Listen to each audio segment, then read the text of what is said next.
Hello, my name is Modrim and today I'm going to show you a few tips and tricks for vrising to make your experience more enjoyable. If you happen to be a generous vampire, make sure to leave a like and subscribe for more reviews, previews and guides. So let's get right into it. Tip number 1.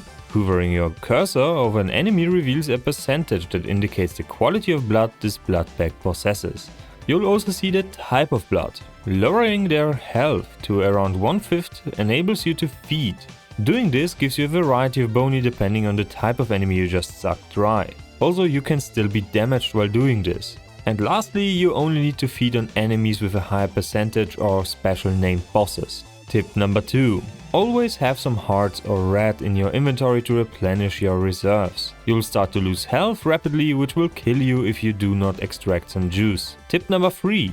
Do your quests in the top right corner to unlock recipes in progress with your character. But not everything can be unlocked this way. Killing named enemies is just as important to unlock abilities and crafting options. You can track them at the blood altar, but you don't have to. Just feed on them whenever you kill and see one. Tip number 4. Farm a few extra bones in the starting cemetery. You will need thousands of them once you progress a bit. They are grinded down to a high tier resource, used for crafting and enable you to hide from the sun when using a mist brazier. Tip number 5. Speaking of resources, you can see what drops in a highlighted hunting ground when looking at it on a map. Killing enemies, destroying props or looting chests will provide you with what you are looking for, though chests can have all kinds of stuff in them. And barrels can drop recipe books. So always destroy them. Tip number 6. There is a 2-space zone around borders of other players that's impossible to build around. Make sure to be far enough away from other clans to not run out of space, especially on PvE servers. Land can also be claimed with stairs, so make good use out of them.